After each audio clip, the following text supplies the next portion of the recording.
In the last part of the series, part 55, we saw the Apostle Paul plead his case to King Agrippa of the Herod dynasty. We first saw him defend himself at the council with the Pharisees and Sadducees. Then Joshua came to him, confirming that he was still in his will, and he had to bear witness of him in Rome. We saw the Jews plot to kill him again, and then lastly deliver his testimony to Festus and King Agrippa in Caesarea, leaving even King Agrippa to say, "This man is doing nothing deserving of death or chains. He might have been set free if he had not appealed to Caesar." But Paul is still on his way to Rome to appeal to Caesar. This is the will of Elohim. We are now in the last two chapters of the written book of Acts. Let's examine what it says. Let's begin. We last left with Paul waiting to appeal to Caesar. And when it was decided that we should sail to Italy, they delivered Paul and some other prisoners to one named Julius, a centurion of the Augustan regiment. So entering a ship of Adramyttium, we put to sea, meaning to sail along the coast of Asia. Aristarchus, a Macedonian of Thessalonica, was with us. And the next day we landed at Sidon. And Julius treated Paul kindly and gave him liberty to go to his friends and receive care. When we had put to sea from there, we sailed under the shelter of Cyprus, because the winds were contrary. And when we had sailed over the sea which is off Cilicia and Pamphylia, we came to Myra, a city of Lycia. There the centurion found an Alexandrian ship sailing to Italy, and he put us on board. When we had sailed slowly many days and arrived with difficulty off Cnidus, the wind not permitting us to proceed, we sailed under the shelter of Crete off Salmon. Passing it with difficulty, we came to a place called Fair Havens, near the city of Lasea. Now when much time had been spent, and sailing was now dangerous because the fast was already over, Paul advised them, saying, "Men, I perceive that this voyage will end with disaster and much loss, not only of the cargo and ship, but also our lives." Nevertheless, the centurion was more persuaded by the helmsman and the owner of the ship than by the things spoken by Paul. And because the harbor was not suitable to winter in, the majority advised to set sail from there also, if by any means they could reach Phoenix, a harbor of Crete opening towards southwest or northwest, and winter there. When the south wind blew softly, supposing that they had obtained their desire, putting out to sea, they sailed close by Crete. But not long after, a tempestuous headwind arose, called Euroclydon. So when the ship was caught, it could not head into the wind, we let her drive. And running under the shelter of an island called Clauda, we secured the skiff with difficulty. When they had taken it on board, they used cables to undergird the ship, and fearing lest they should run aground on the Syrtis sands, they struck sail and so were driven. And because we were exceedingly tempest-tossed, the next day they lightened the ship.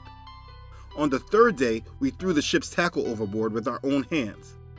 Now when neither sun nor stars appeared for many days, and no small tempest beat on us, all hope that we would be saved was finally given up. But after long abstinence from food, then Paul stood in the midst of them and said, "Men, you should have listened to me, and not have sailed from Crete and incurred this disaster and loss. And now I urge you to take heart, for there will be no loss of life among you, but only of the ship. For there stood by me this night an angel of Elohim to whom I belong and whom I serve, saying, 'Do not be afraid, Paul. You must be brought to Caesar, and indeed Elohim has granted you all those who sail with you. Therefore take heart, men, for I believe Elohim that it will be just as it was told to me. However, we must run aground on a certain island.' Now when the 14th night had come, as we were driven up and down in the Adriatic Sea, about midnight the sailors sensed that they were drawing near some land, and they took soundings and found it to be 20 fathoms. And when they had gone a little farther, they took soundings again, and found it to be 15 fathoms. Then, fearing lest we should run aground on the rocks, they dropped 4 anchors from the stern and prayed for day to come. And as the sailors were seeking to escape from the ship, when they had let down the skiff into the sea, under pretense of putting out anchors from the prow, Paul said to the centurion and the soldiers, 'Unless these men stay in the ship, you cannot be saved." Then the soldiers cut away the ropes off the skip and let it fall off. And as day was about to dawn, Paul implored them all to take food, saying, "Today is the 14th day you have waited and continued without food and eaten nothing. Therefore I urge you to take nourishment, for this is for your survival, since not a hair will fall from the head of any of you." And when he had said these things, he took bread and gave thanks to Elohim in the presence of them all. And when he had broken it, he began to eat. Then they were all encouraged, and also took food themselves. And in all we were 276 persons on the ship. So when they had eaten enough, they lightened the ship and threw out the wheat into the sea. When it was day, they did not recognize the land, but they observed a bay with a beach, onto which they planned to run the ship if possible. And they let go the anchors and left them in the sea.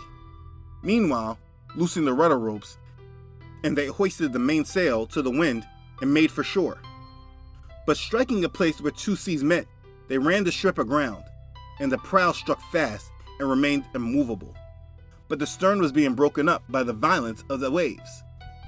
And the soldiers' plan was to kill the prisoners, lest any of them should swim away and escape. But the centurion, wanting to save Paul, kept them from their purpose, and commanding that those who could swim should jump overboard first and get to land, and the rest, some on boards and some on parts of the ship. And so it was that they all escaped safely to land. Now, when they had escaped, they then found out that the island was called Malta, and the natives showed us unusual kindness, for they kindled a fire and made us all welcome, because of the rain that was falling and because of the cold. But when Paul had gathered a bundle of sticks and laid them on the fire, a viper came out because of the heat and fastened on his hand. So when the natives saw the creature hanging from his hand, they said to one another, "No doubt this man is a murderer, whom, though he has escaped the sea, yet justice does not allow to live." But he shook off the creature into the fire and suffered no harm. However, they were expecting that he would swell up or suddenly fall down dead. But after they had looked for a long time and saw no harm come to him, they changed their minds and said that he was a god. In that region, there was an estate of the leading citizen of the island, whose name was Publius, who received us and entertained us courteously for 3 days. And it happened that the father of Publius lay sick of fever and dysentery. Paul went into him and prayed, and he laid hands on him and healed him. So when this was done, the rest of those on the island who had diseases also came and were healed. They also honored us in many ways, and we departed. They provided such things as were necessary. After 3 months, we sailed in an Alexandrian ship whose figurehead was the twin brothers, which had wintered at the island. And landing at Syracuse, we stayed 3 days. From there, we circled around and reached Rhegium. And after 1 day, the south wind blew, and the next day we came to Puteoli, where we found brethren, and were invited to stay with them 7 days. And so we went toward Rome. And from there, when the brethren heard about us, they came to meet us as far as Appii Forum and 3 inns. When Paul saw them, he thanked Elohim and took courage. Now when he came to Rome, the centurion delivered the prisoners to the captain of the guard, but Paul was permitted to dwell by himself with the soldier who guarded him. And it came to pass after 3 days that Paul called the leader of the Jews together. So when they had come together, he said to them, "Men and brethren, though I have done nothing against our people or the customs of our fathers, yet I was delivered as a prisoner from Jerusalem into the hands of the Romans, who, when they had examined me, wanted to let me go, because there was no cause for putting me to death. But when the Jews spoke against it, I was compelled to appeal to Caesar. Not that I had anything of which to accuse my nation. For this reason, therefore, I have called for you, to see you and speak with you, because for the hope of Israel I am bound with this chain." Then they said to him, "We neither received letters from Judea concerning you, nor have any of the brethren who came reported or spoken any evil of you. But we desire to hear from you what you think. For concerning this sect, we know that it is spoken against everywhere." So when they had appointed him a day, many came to him at his lodging, to whom he explained and solemnly testified of the kingdom of Elohim, persuading them concerning Yahshua from both the law of Moses and the prophets, from morning till evening. And some were persuaded by the things which were spoken, and some disbelieved. So when they did not agree among themselves, they departed after Paul had said one word. The Holy Spirit spoke rightly through Isaiah the prophet to our fathers, saying, Go to this people and say, Hearing you will hear, and shall not understand, and seeing you will see, and not perceive. For the hearts of this people have grown dull. Their ears are hard of hearing, and their eyes they have closed, lest they should see with their eyes and hear with their ears, lest they should understand with their hearts in turn, so that I should heal them.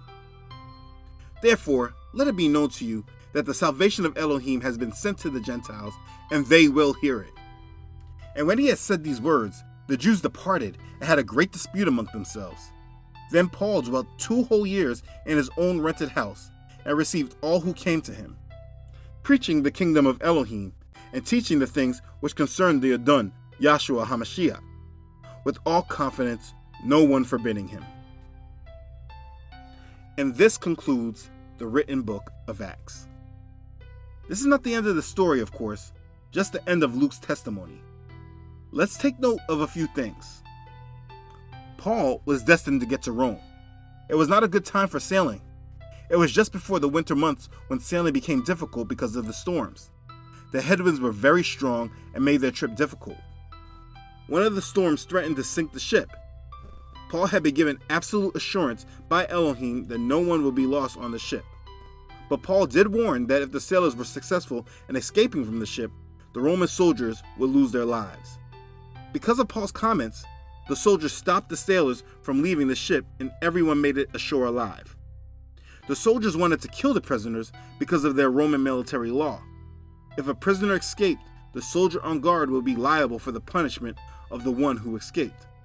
So they wanted to kill them before they had the chance to escape. Now, when they got to Rome, they met other believers.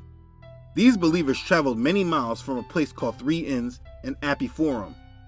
They heard about Paul going to Rome and went to meet him.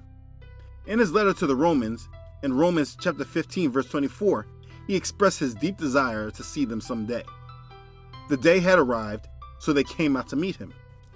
If you read many of Paul's epistles, much of it lines up with Luke's account in the book of Acts.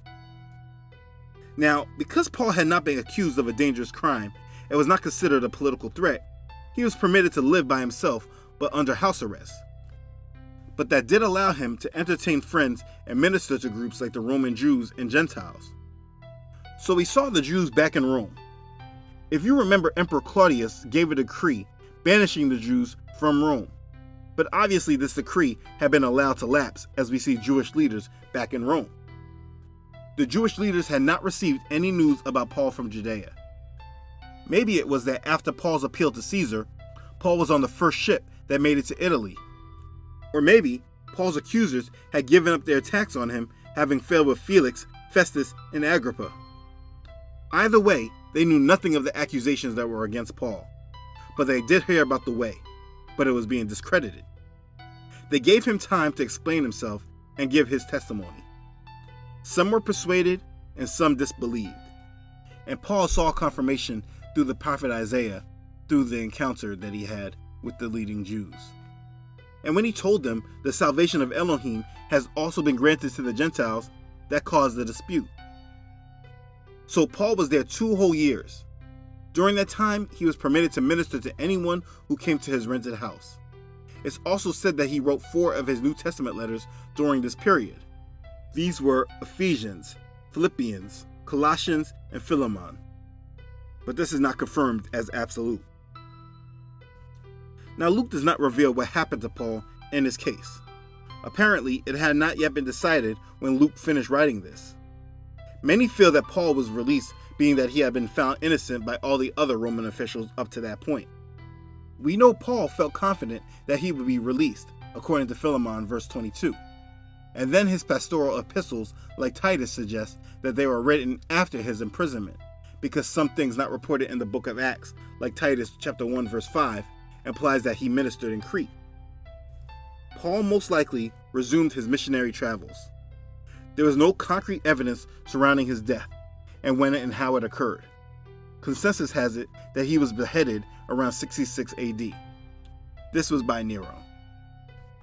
But that was the history of the church as according to the book of Acts. Things in Judea take a turn for the worse with Nero, which is where we will continue this series from after we do a recap of it all.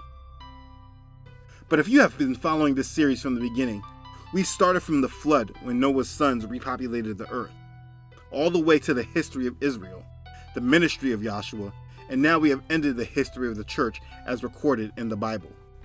If you watch this series through, you should receive a good understanding of the Bible and the history it contains.